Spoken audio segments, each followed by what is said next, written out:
જય શ્રી કૃષ્ણ, રાધે રાધે. શ્રી કૃષ્ણ ગોવિંદ હરે મુરારે, હે નાથ નારાયણ વાસુદેવાય. મિત્રો, આજે આપણે પોષ માસ કથાનો 15મો ભાગ કરીએ. શ્રીમદ ભાગવત મહાપુરાણ, ત્રીજો સ્કંદ, બીજો અધ્યાય. ઉદ્ધવજીએ કરેલું ભગવાનની બાળ લીલાઓનું વર્ણન.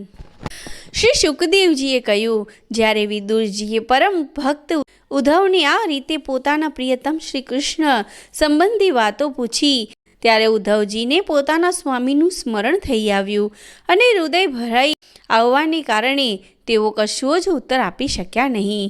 જ્યારે પોતે 5 વર્ષના હતા ત્યારે બાળકોની જેમ રમતા જ શ્રી કૃષ્ણની મૂર્તિ બનાવીને તેની સેવા પૂજામાં એવા તલ્લીન થઈ જતા હતા કે શિરામણા માટે માતા બોલાવે તો પણ તેને છોડીને જવા ઈચ્છતા ન હતા. અત્યારે તો દીર્ઘકાળથી તેમની સેવામાં રહેતા રહેતા તેઓ વૃદ્ધ થઈ ચૂક્યા હતા. તેથી વિદુરજીના પૂછવાથી તેમને પોતાના પ્રિય પ્રભુના ચરણ કમળોનું સ્મરણ થઈ આવ્યું. તેમનું ચિંત વિરહથી વ્યાકુળ બની ગયું. પછી તેઓ કેવી રીતે ઉત્તર આપી શકે?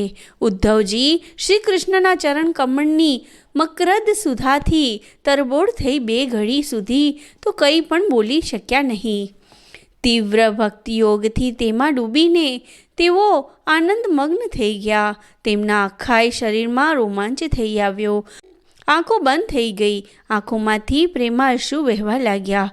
ઉદ્ધવજીએ આ રીતે પ્રેમ પ્રવાહમાં ડૂબેલા જોઈને વિદુરજીએ તેમને કૃતકૃત્ય માન્યા.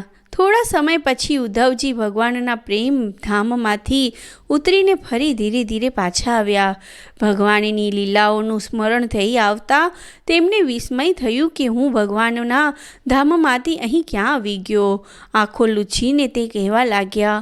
ઉદ્ધવજી બોલ્યા, વિદુરજી, શ્રી કૃષ્ણ રૂપી સૂર્યના અસ્ત થવાથી અમારા ઘરોને કાળરૂપી અજગર ગળી ગયો છે. તે શ્રીહીન થઈ ગયા છે. હવે હું તેમના શા કુશળ શેમ કહી સંભળાવું? ઓહ, આ મનુષ્ય લોક ઘણો જ અભાગ્યો છે. એમાં પણ યાદવો તો અત્યંત ભાગ્યહીણા છે કે જેમણે નિરંતર શ્રી કૃષ્ણ સાથે રહેવા છતાંય તેમને ઓળખ્યા નહીં. જેવી રીતે અમૃતમય ચંદ્રમાના સમુદ્રમાં રહેવા છતાં માછલીઓ તેમને ઓળખી શકી ન હતી. સંકેતને પારખનારા બુદ્ધિમાન યાદવો ભગવાનની સાથે રહેતા હતા અને ભગવાનના ભક્ત હતા અને શ્રી કૃષ્ણને તેમના પ્રમુખ અને સર્વભૂતોમાં નિવાસ કરનારા પરમાત્મા માનતા હતા. અસત્યના ઉપાસક અને માયાથી મોહિત થયેલા શિશુપાલ જેવા રાજાઓ દ્વારા શ્રી કૃષ્ણની વિરોધમાં કહેવાયેલા નિંદાસૂચક વચનો સાંભળીને ભગવત પરાયણો યાદવો ભ્રમમાં પડતા ન હતા. જેમણે ક્યારેય તપ કર્યું નથી તેવા લોકોને પણ આટલા દિવસો સુધી દર્શન આપીને હવે તેમની દર્શન લાલસાને તૃપ્ત કર્યા વિના જ તે ભગવાન શ્રી કૃષ્ણ પોતાનો ત્રિભુવન મોહન શ્રી વિગ્રહ દેખાડીને અંતર ધ્યાન થઈ ગયા છે અને એમ કરીને તેમણે જાણે તેમના નેત્ર જ છીનવી લીધા છે. ભગવાને પોતાની યોગ માયાનો પ્રભાવ દેખાડવા માટે માનવ લીલા અનુરૂપ જે દિવ્ય શ્રી વિગ્રહ દેહ પ્રગટ કર્યો હતો તે એટલો સુંદર હતો કે તેને જોઈને સગળું જગત તો મોહિત થઈ જ જતું હતું. તેઓ પોતે પણ ચકિત થઈ જતા હતા. સૌભાગ્ય અને સૌંદર્યની પરાંકાષ્ઠા હતી. તે રૂપમાં તેનાથી આભૂષણો, અંગો પરના ઘરેણા પણ વિભૂષિત થઈ જતા હતા. ધર્મરાજ યુધિષ્ઠિરના રાજસૂય યજ્ઞ પ્રસંગે જ્યારે ભગવાનના આ નયનાભિરામ રૂપ પર લોકોની દ્રષ્ટિ પડી ત્યારે ત્રિલોકીએ એમ જ માન્યું હતું કે માનવ સૃષ્ટિની રચના બાબતે વિધાતાની જેટલી ચતુરાઈ છે તે બધી આ જ રૂપ નિર્માણમાં પૂરી થઈ ગઈ છે.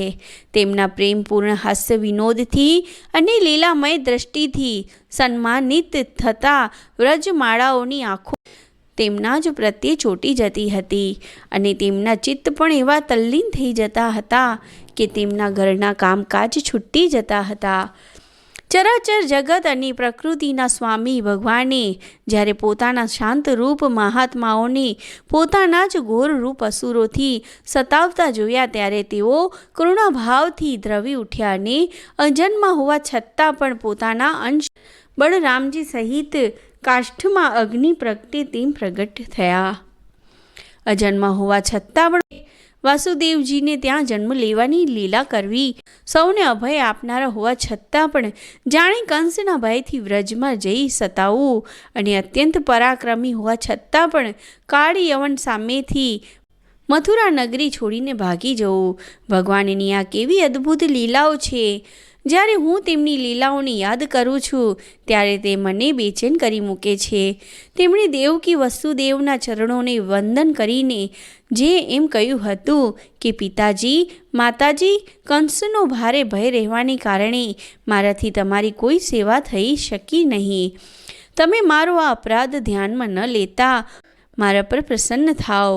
શ્રી કૃષ્ણની આ વાતો જ્યારે યાદ આવે છે ત્યારે આજે પણ મારા ચિત્તને ગમરોડી મૂકે છે. જેમણે કાળરૂપ પોતાના વૃકટી વિલાસથી જ પૃથ્વીનો સગળો ભાર ઉતારી લીધો હતો તે શ્રી કૃષ્ણના પાદ પદ્મે પરાગનું સેવન કરનારો એવો કયો મનુષ્ય હોય જે તેને ભૂલી શકે? તમે બધાએ રાજસૂય યજ્ઞ પ્રસંગે પ્રત્યક્ષ જ જોયું હતું કે શ્રી કૃષ્ણ સાથે દ્વેષ કરનારા શિશુપાલને એવી સિદ્ધિ મળી ગઈ કે જેને પામવા માટે મોટા મોટા યોગીઓ સમ્યકપણે યોગ સાધના કરીને સ્પૃહા કરતા રહે છે.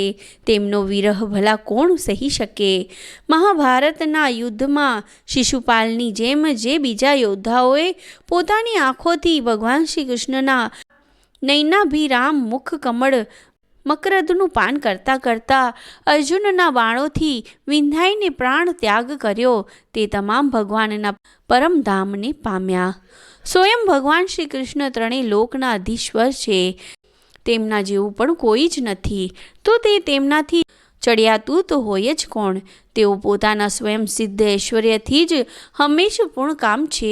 ઇન્દ્ર વગેરે અસંખ્ય લોકપાલો અનેક પ્રકારની ભેટો લાવીને પોતપોતાના મુંગટોના અગ્રભાવથી તેમના ચરણ કમળ મૂકવાની પીઠિકાને પ્રણામ કરતા રહે છે. વિદુરજી એ જ ભગવાન શ્રી કૃષ્ણ રાજસિંહાસન પર બેઠેલા ઉગ્રસેન સામે સ્વયં ઊભા રહીને નિવેદન કરતા હતા કે હે દેવ, અમારી વિનંતી સાંભળો. એક સેવક રાજાને નિવેદન કરતો હોય તેવી સ્વયં ત્રિલોકીનાથ હોવા છતાં ઉગ્રસેન સાથે આવી સેવક જેવી કિક્કર જેવી નમ્ર વાત કરતા તેનું સ્મરણ થતાં મારા મનમાં ઉથલ પાથલ મચી જાય છે. પાપેણી પૂતનાએ પોતાના થાનો પર હળાહળ વિષ લગાડીને શ્રી કૃષ્ણને મારી નાખવાની દાનતથી તેમની સ્તનપાન કરાવ્યું હતું. તેને પણ ભગવાને પરમ ગતિ આપી કે જે ધાયને મળવી જોઈએ એવા ભગવાન શ્રી કૃષ્ણના સિવાય અન્ય કોણ કૃપાળુ છે કે જેનું શરણ લઈએ? હું અસુરોની પણ ભગવાનના ભક્તો જ માનું છું, કારણ કે વીરભાવજન્ય ક્રોધને કારણે તેમનું ચિત્ત હંમેશા શ્રી કૃષ્ણમાં જ લીન રહેતું હતું અને તેમને રણભૂમિમાં સુદર્શન ચક્રધારી ભગવાનને ખભે ચડાવીને વેગી ઉડતા ગરુડજીના દર્શન થયા કરતા હતા. બ્રહ્માજીની પ્રાર્થનાથી પૃથ્વીનો ભાર ઉતારીને તેને સુખી કરવા માટે કંસના કારાગૃહમાં વસુદેવ દેવકીને ત્યાં ભગવાને અવતાર લીધો હતો. તે સમયે તેમની પિતા વસુદેવજીએ કંસના ભયને લીધે વ્રજમાં નંદ બાબાને ત્યાં પહોંચાડી દીધા હતા. ત્યાં તેઓ બળરામજીની સાથે 11 વર્ષ સુધી એવી રીતે છુપાઈને રહ્યા કે તેમનો પ્રભાવ વ્રજની બહાર કોઈના પર પ્રગટ થયો નહીં. જેના હર્યા ભર્યા વૃક્ષો પર કલરવ કરતા પક્ષીઓના ટોળે ટોળા વસે છે તેવા યમુનાના ઉપવનમાં ભગવાન શ્રી કૃષ્ણે ગાય વાછરડા ચરાવતા ગોપબાળોની ટોળી સાથે વિહાર કર્યો હતો. તેમની એવી મનોહર લીલાઓ થતી હતી કે જે વ્રજવાસીઓ માટે દર્શનીય બની રહી હતી. જેવી કે તેઓ ક્યારેક રોવા લાગતા, ક્યારેક હસી ઉઠતા તો ક્યારેક સિંહબાણની જેમ મુગ્ધ નજરે જોયા કરતા. તેઓ મોટા થયા ત્યારે પોતાનું શોભાની મૂર્તિ સમૂહ ગોધન સાક્ષાત લક્ષ્મી જેવી ગાયો અને આકર્ષણ શ્વેત વાછડાઓને ચરાવતા રહીને પોતાના સાથી ગોવાળિયાઓને વાંસળી વગાડીને રીઝવવા લાગ્યા. તે દરમિયાન જ્યારે કંસે તેમને મારવા માટે કામરૂપી ઘણા બધા માયાવી રાક્ષસો મોકલ્યા, ત્યારે ભગવાને તેમને રમતમાં સહેલાઈથી મારી નાખ્યા. બાળક રમકડાને તોડી ફોડી નાખે છે તેમ કાલિય નાગનું દમન કરીને વિષ ભણેલું પાણી પીવાથી મરેલા ગોપ બાળો અને ગાયોને જીવતા કરીને તેમને કાલિય નાગ વિનાનું શુદ્ધ પાણી પીવાની સુવિધા કરી આપી. ભગવાન શ્રી કૃષ્ણે વૃદ્ધિ પામેલા ધનનો સદવ્યવહાર કરાવવાની ઈચ્છાથી નંદ બાવા પાસે શ્રેષ્ઠ બ્રાહ્મણો દ્વારા ગોવર્ધન પૂજા રૂપે ગૌ યજ્ઞ કરાવ્યો.